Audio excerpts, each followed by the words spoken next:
Asociación Camino Anima Mundi presenta. Muy bien, pues vamos a meternos de lleno en este tema. A ver, en la vida espiritual es muy normal encontrarse con ideas que parecen chocar entre sí. Pero si vamos más allá de etiquetas superficiales como religiosos o vitales, descubrimos que en el fondo hay dos formas radicalmente distintas de entender el camino del alma. Dos modos de comprender qué hace Dios con nosotros y qué lugar ocupan en todo esto el cuerpo, la alegría, el mundo. Vamos a explorar estos dos caminos, el de la encarnación y el de la evaporación. Vamos a empezar con la que podemos llamar espiritualidad de evaporación. Y es muy importante decir que este camino parte de una intuición que es muy cierta y muy cristiana, la necesidad de superar nuestro ego posesivo. Esta espiritualidad sabe que hace falta morir a algo, que hay que renunciar al narcisismo y a la soberbia para poder abrirse a algo más grande. El problema es que justo aquí es donde puede surgir una distorsión. Esta necesaria muerte del ego falso se confunde y de repente se convierte en una especie de muerte del yo concreto. La renuncia al narcisismo, que es algo bueno, se desliza sutilmente hacia una sospecha de la vida misma. Es como si el alma ya no solo quisiera dejar de poseer, sino que casi deseara dejar de ser. Y claro, esta visión acaba tiñéndolo todo. El cuerpo se vuelve algo ambiguo, sospechoso, la alegría, se queda en un segundo plano o a veces incluso se ve como algo peligroso.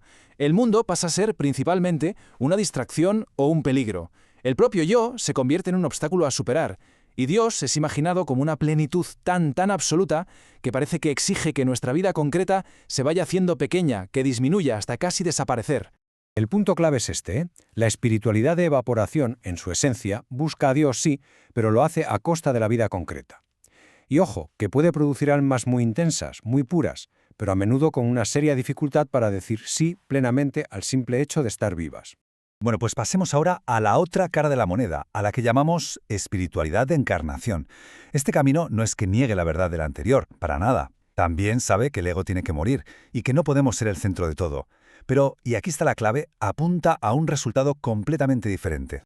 Y esta es la distinción decisiva. Lo que tiene que morir no es la criatura, no es el yo, sino el falso centro de la criatura, su encierro, su idolatría. El objetivo, por lo tanto, no es la evaporación, no es desaparecer, sino la transfiguración, es decir, la transformación. Aquí se ve la diferencia de meta con una claridad total. En la evaporación, la santidad parece medirse por la disminución del existir. Vamos, que cuanto más se borra la criatura, más perfecta parece. En la encarnación, en cambio, la santidad se define por la transfiguración del existir. Se trata de ordenar la propia vida, de madurarla, de hacerla transparente. Así que aquí tenemos la definición central de este segundo camino. La espiritualidad de encarnación busca a Dios en y a través de la vida concreta. El cuerpo, la alegría, el mundo ya no son obstáculos, sino el lugar mismo donde Dios quiere actuar y quiere revelarse. Pero claro, ¿cómo sabemos cuál es el camino correcto? ¿Cuál es el criterio para discernir? Pues para la fe cristiana el criterio último y definitivo es Jesús. Él vivió una espiritualidad de encarnación de una forma radical y perfecta. Solo hay que fijarse en su modo de vida. Jesús ayuna, sí, pero no odia al cuerpo. Se retira a orar, por supuesto, pero siempre vuelve al mundo, a la gente.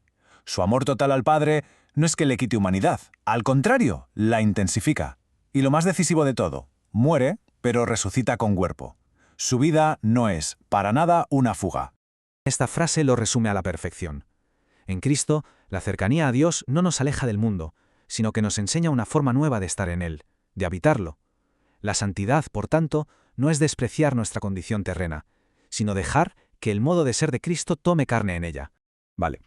¿Y todo esto a dónde nos lleva en la práctica? Pues tiene una consecuencia fundamental para nuestro día a día.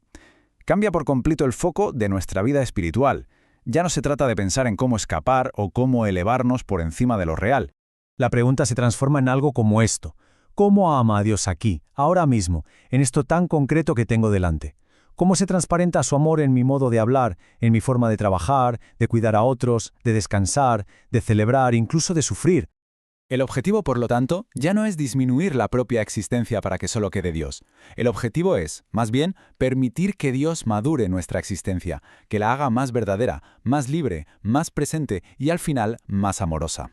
Y así llegamos al final de este recorrido. La llamada cristiana no es a dejar de ser, sino a ser de otro modo. No es una invitación a huir del mundo, sino a habitarlo con un amor nuevo, un amor que sea libre de la lógica enferma del mundo. Si tuviéramos que sintetizar el núcleo de esta idea, diríamos esto. Primero, la santidad no es desaparecer, sino dejar que Dios tome forma en nuestra existencia. Segundo, la cruz no es un culto al sufrimiento, sino el precio que se paga por amar de verdad en un mundo herido. Y tercero, el cuerpo no es una cárcel, sino que es, precisamente, el lugar donde el Logos quiere encarnarse y resucitar. Quizás esta es la forma más clara y directa de verlo. El camino de la evaporación piensa, cuanto menos vida haya en mí, más de Dios. En cambio, el camino de la encarnación afirma, cuanto más verdadera y amorosa se vuelva mi vida, más puede Dios manifestarse a través de ella. Esa es toda la diferencia. Una diferencia que nos invita a bendecir la existencia y a encontrar a Dios en medio de la espesura de lo real. Para más información, quiero@caminoanimamundi.org.